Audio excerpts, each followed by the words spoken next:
Saxon's Trig, lesson 78, is now about the hyperbola. Now, the last one we talked about was the ellipse, in which we were talking about a squished circle, and we had two focus points, and we pictured a string, and rotating our pencil around the string is how we got the squished circle, the ellipse.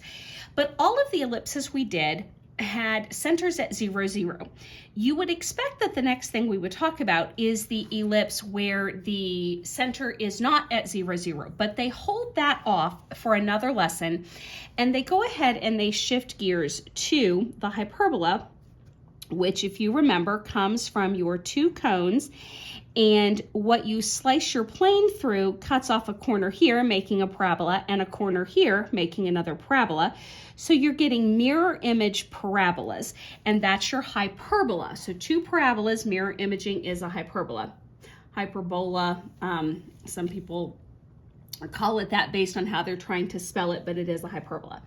All right, it too has two focus points, just like the parabola, one focus point in here and one focus point in here. And we can talk about how they are connecting to a like piece,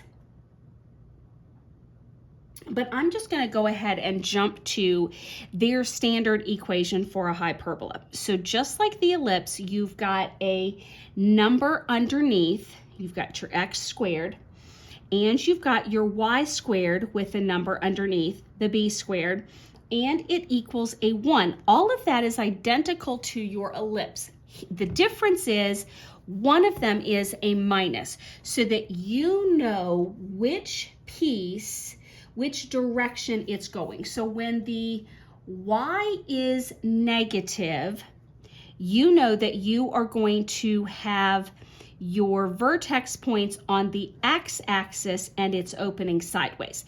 When you have it negative x squared, you know that your vertex points are going to be on the y-axis and opening up and down. Okay, now we've covered all of that. Let's go to example 1. Sketch the hyperbola given x squared over 9 minus y squared over 4 equals 1, and find the equations of the asymptotes, which I have not yet talked about, but I will here as we do this example.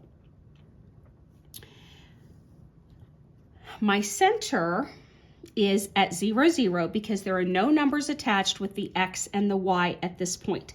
So from my starting point, square root of 9 tells me to move 3 on the x-axis. Square root of 4 tells me to move 2 on the y-axis. Now, this is very different than what we have done from before. I didn't put dots at these places because what I'm doing is I am using this to draw a box at these boundaries. Okay, I went a little too far there. I thought I might. So once I have a rectangle drawn here, using those to make the lines for the box, I then draw a line through the corner, and these are the asymptote lines. They become the boundaries. They're not actually part of the graph, but they're held there to give me the actual drawing for the hyperbola. Where do I put my vertex points? Not on the y-axis because it had the negative, but on the x-axis here and here. Then my hyperbolas are drawn using those asymptote lines to bound me. That's why they're important. Sometimes I've seen them graphed as dashed lines so that you understand they're not really a part of the graph. So you need this core part to give you what you need to make this part. So technically only these curves would I keep for the hyperbola. However, I'm not going to stop and erase all of that. I'm going to keep it. Now, the question did say to write the equations for the asymptote. So I want the equations for this line and this line. All right, so y equals. The next thing I know is that because it started in the center, my b is 0, so I won't have that part. I'll have my rise over run and my x. because I'm filling into the formula y equals mx plus b. The b just happens to be a 0. So my rise over run is how far up I went and how far over I went. Well, that's my 2 and my 3. So as long as I keep rise over run, it's 2/3. So for this one, it was positive. For this one, I went up to backwards 3, so it's negative. So what I like to write for my asymptote lines is write it in one equation with the plus and the minus 2/3 x, and then my b was, of course, 0. They will often write it as two separate ones in the book.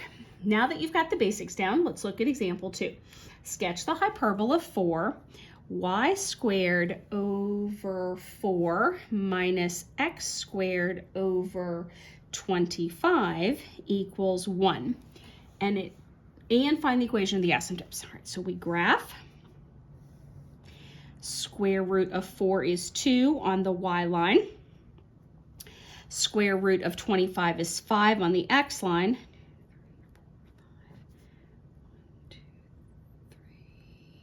4, 5. Okay, and then I was trying to get it spaced evenly. I might have messed up just a tad. Oops, went up. Okay, so I'm drawing my box with these boundaries. Drawing my asymptote lines into the corners.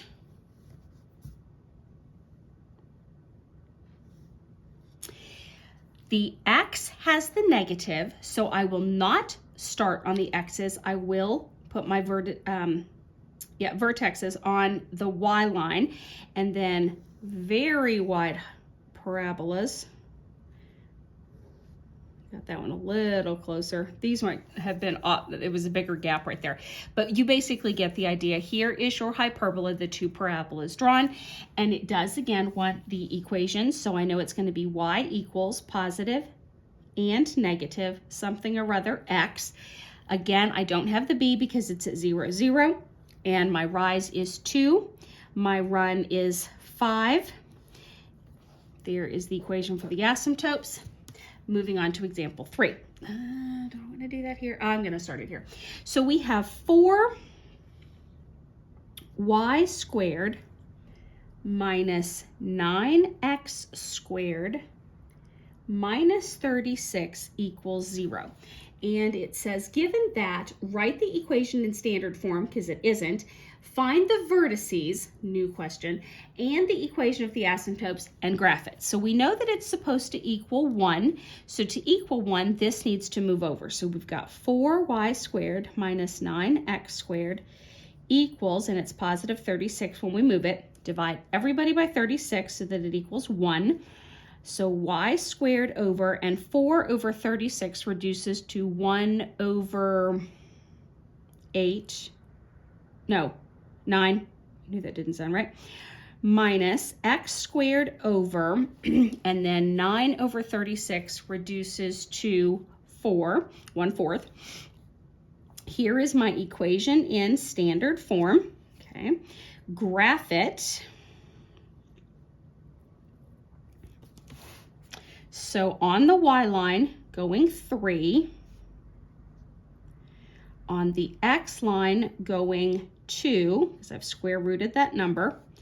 Drawing the box.